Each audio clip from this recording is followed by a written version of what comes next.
zal nemen, maar de Republikeinse regeringsautoriteiten van beslissende betekenis zullen zijn voor de toekomst van ons land en volk.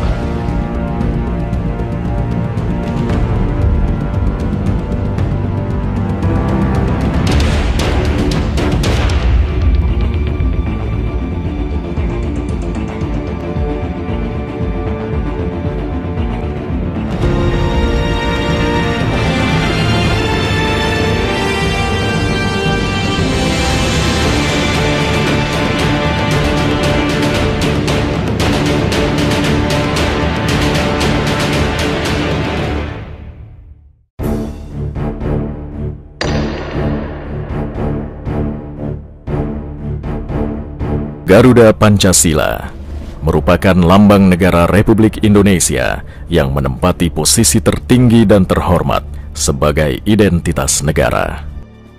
Lambang Garuda Pancasila dipasang secara khusus pada bangunan Istana Kepresidenan dan bangunan instansi negara lainnya. Tentunya, seluruh bagian tubuh Garuda Pancasila memiliki makna dan pesan khusus. Sayap kiri dan kanan mengembang seimbang, dengan kaki mencengkram pita bertuliskan bahasa Sansakerta Bhinneka Tunggal Ika, berbeda-beda namun tetap satu jua. Sayap yang mengembang terdiri dari 17 lembar bulu, yang berarti tanggal kemerdekaan Indonesia. Dan 8 lembar bulu pada ekor yang menjurai ke bawah melambangkan bulan ke-8 atau bulan Agustus. Sementara itu, 45 helai bulu halus di leher penanda tahun 1945. Maka genaplah 17 Agustus 1945 sebagai hari kelahiran Negara Kesatuan Republik Indonesia.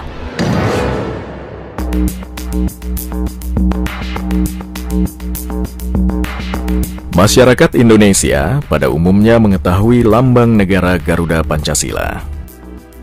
Namun tak banyak yang tahu bahwa Sultan Hamid II dari Pontianak, Kalimantan Barat sebagai perancang lambang negara Garuda Pancasila. Setelah Republik Indonesia Serikat atau RIS dibubarkan tahun 1950, Sultan Hamid yang berhaluan federalis disingkirkan dari panggung politik Indonesia. Nama Sultan Hamid dikubur oleh lawan politik dari kubu Republikan dengan stigma sebagai pengkhianat negara terkait dengan pemberontakan Westerling dalam peristiwa Angkatan Perang Ratu Adil atau APRA di Bandung tahun 1950. Meskipun Mahkamah Agung memutuskan tak bersalah atas Sultan Hamid, namun ia tetap dijebloskan ke penjara dengan vonis 10 tahun akibat tekanan politik lawan-lawannya di tahun 1953. Namanya menjadi hitam dalam sejarah Indonesia. Dan jasa-jasa besarnya masih terlupakan sampai hari ini.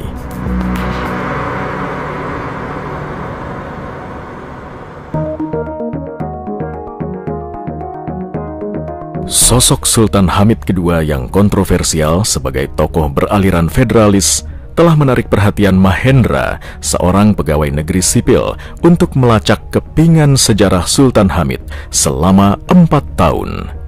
Ya, pertama karena kita sendiri tidak diajarkan sejak sekolah dasar untuk menggali tokoh seperti ini. Karena apa? Mungkin menurut saya karena kita ini mau yang hitam dan yang putih.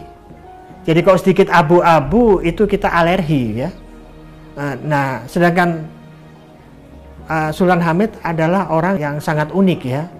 Di satu sisi mungkin dia berpandangan federal, tetapi yang bersangkutan juga adalah seorang desainer lambang negara. Ya, itulah juga satu keunikan ya. Tetapi yang bersangkutan sangat nasionalis sekali ya.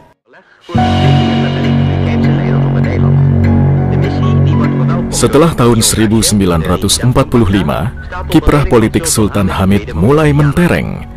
Pada masa itu, ia telah dinobatkan menjadi Sultan Pontianak ke-7 dengan membawahi 12 wilayah Swapraja dan 3 Neo-Swapraja yang tergabung dalam Daerah Istimewa Kalimantan Barat atau DIKB tahun 1947. 1 tahun kemudian, Sultan Hamid diangkat menjadi Ketua BFO atau Majelis Permusyawaratan Negara-Negara Federal yang terdiri dari 6 negara dan 11 wilayah otonom. Disitulah hubungan politik dengan Soekarno dan Muhammad Hatta mulai terjalin. Masa di mana kedua tokoh proklamator tersebut diasingkan oleh Belanda di Muntok, Kepulauan Bangka Belitung, akibat agresi militer Belanda kedua tahun 1948. Meskipun negara Indonesia secara de facto telah merdeka tahun 1945, namun pihak Belanda masih setengah hati mengakui kedaulatan Indonesia secara penuh. Akibatnya, pihak Belanda melancarkan agresi militer 2 kali ke wilayah Indonesia.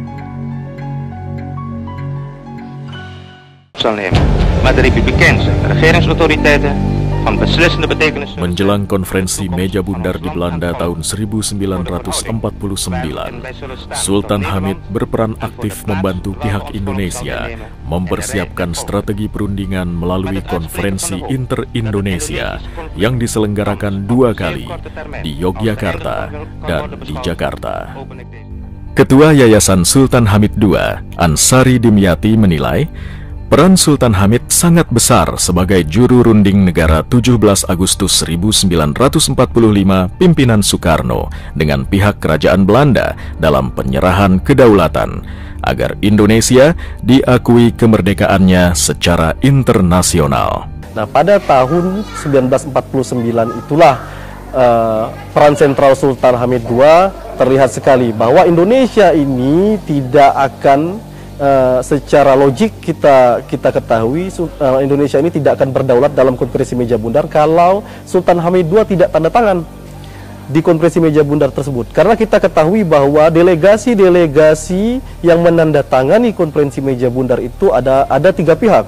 Yang pertama, perwakilan Belanda itu bernama Van Marseven, itu yang mewakili pihak Belanda, kemudian yang mewakili pihak Republik Indonesia atau negara 17 Agustus 1945 itu oleh Dr. Handes Muhammad Hatta, dan yang mewakili BFO atau Birenkum Sur Federal Overlord atau Majelis Permusyawaratan Negara-Negara Federal ini adalah Sultan Hamid II dari Pontianak, Kalimantan Barat.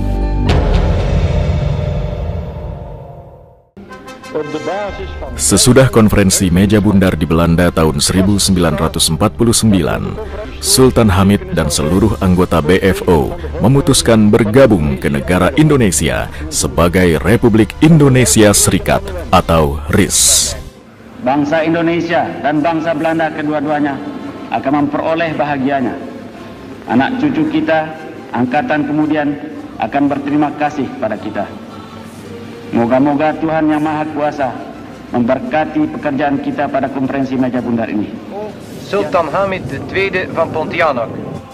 Dalam formatur Kabinet RIS, Sultan Hamid II menduduki jabatan Menteri Negara tanpa Departemen pada tahun 1949 hingga 1950.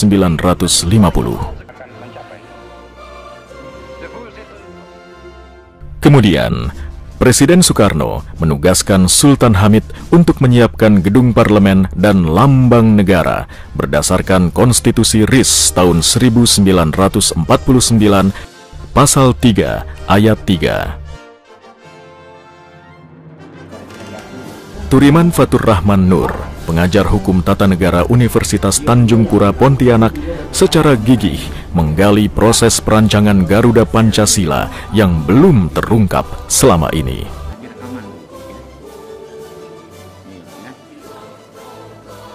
Sebagai putra daerah Kalimantan Barat, hatinya tergerak untuk membuktikan peran besar Sultan Hamid II sebagai perancang Garuda Pancasila secara ilmiah melalui tesisnya di Universitas Indonesia.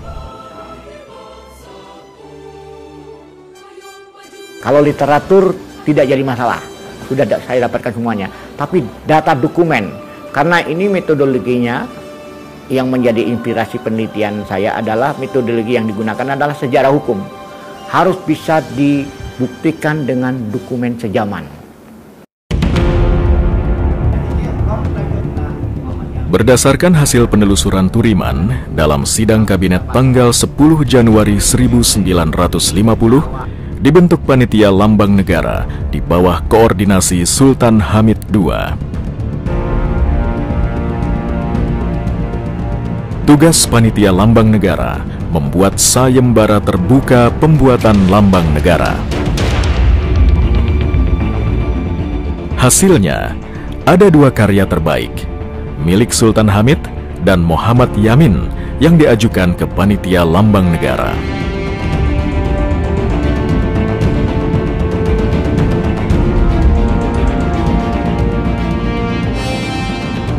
Dalam seleksi berikutnya, hasil karya Muhammad Yamin ditolak panitia karena mengandung unsur sinar matahari yang dianggap identik dengan fasisme Jepang.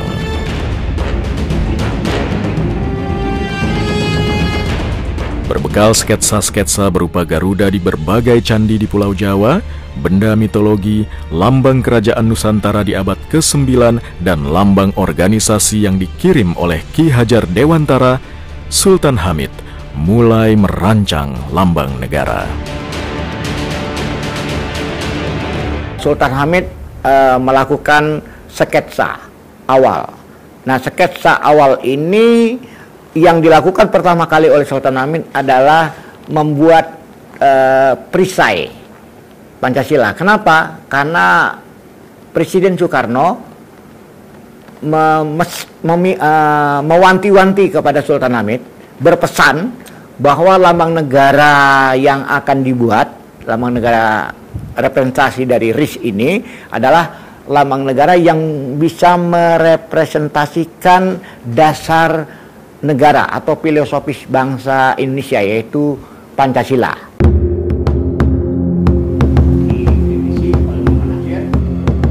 Turiman mencatat, tahap pertama perancangan figur Garuda Pancasila yang dibuat Sultan Hamid ditolak oleh panitia lambang negara. Menurut M. Natsir, Garuda dengan tangan manusia memegang perisai terkesan mitologi dan feodal. Untuk memperbaiki rancangan sebelumnya, Sultan Hamid membandingkan lambang negara-negara di luar RIS yang banyak menggunakan burung elang Raja Wali.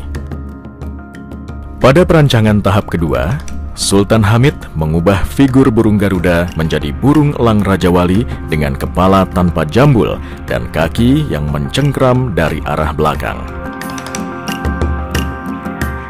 Hasil rancangan tersebut dibawa ke dalam rapat parlemen RIS dan disahkan menjadi lambang negara RIS pada 11 Februari 1950.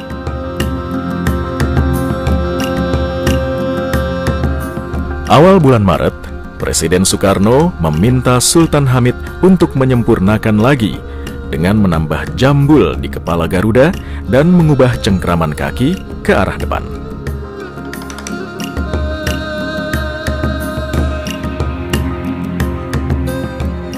Hasil revisi tersebut dilukis oleh Dullah, pelukis Istana Kepercayaan Soekarno.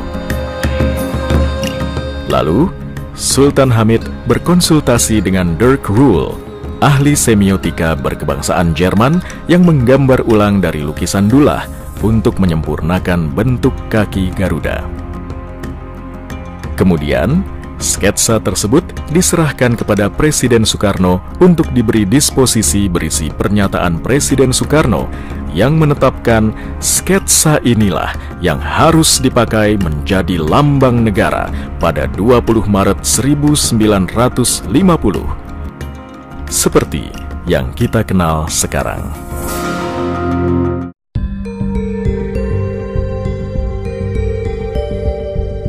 Hasil penelitian ilmiah Turiman selama 4 tahun mendorong pengakuan negara terhadap Sultan Hamid II sebagai perancang lambang negara Garuda Pancasila. Dalam sebuah seminar tentang lambang negara yang digelar di Pontianak tahun 2000, menghasilkan rekomendasi masyarakat Kalimantan Barat terhadap beberapa pasal dari Undang-Undang Dasar 45. Akbar Tanjung sebagai Ketua DPR ikut hadir dalam seminar di Pontianak tahun 2000 menyambut positif upaya yang dilakukan masyarakat Kalimantan Barat. Nah, oleh para cendekiawan di Pontianak ingin mengembalikan bahwa sebetulnya dia tidak menjadi dalang. Dia juga mengatakan saya tidak dalang, tapi ya pengadilan memutuskan bahwa dia bersalah sehingga dihukum 10 tahun. Ya intinya memang ini mengembalikan nama baik beliau. Karena secara faktual, sejarah historis tidak bisa kita abaikan, tidak bisa kita ingkari bahwa beliaulah yang ditugaskan oleh Bung Karno untuk memimpin tim perancang lambang negara kita, Pancasila, yang sekarang ini menjadi lambang negara resmi kita. Maka disepakati pasal 36, lambang negara Republik Indonesia ialah Garuda Pancasila dengan semboyan Bhinneka Tunggal Ika. Itu pasal 36A. Pasal 36B-nya, usulan juga dari Kalimantan Barat, lagu kebangsaan Indonesia adalah lagu Indonesia Raya. Nah, pasal 36C-nya bahwa bendera, bahasa, lambang negara, lagu kebangsaan diatur lebih lanjut dengan undang-undang pasal 36C dari Undang-Undang Negara 1955. Hasil usulan amandemen pasal-pasal yang diusulkan oleh masyarakat Kalimantan Barat akhirnya disetujui, yang tertuang dalam Undang-Undang Nomor 24 Tahun 2009. Akan tetapi ada kekecewaan kami kembali ketika undang-undang tersebut diundangkan pada tahun 2009. Pada pasal 58 ayat 1 itu disebutkan bahwa penggubah lagu Indonesia Raya adalah Wage Rudolf Supratman. Akan tetapi di pasal sebelumnya, pasal 46, hal tersebut hanya dituangkan muatan materi lambang negara Indonesia adalah Garuda Pancasila. Akan tetapi tidak disebutkan sama sekali siapa perancang lambang negara. Nah, hal itu yang menjadi permintaan kami, menjadi tuntutan masyarakat Kalimantan Barat untuk memasukkan muatan materi bahwa Sultan Hamid II adalah perancang lambang negara Indonesia, Garuda Pancasila, berdiri sejajar dengan pasal 58 ayat 1 itu Wage Rudolf Supratman sebagai penggubah lagu Indonesia Raya.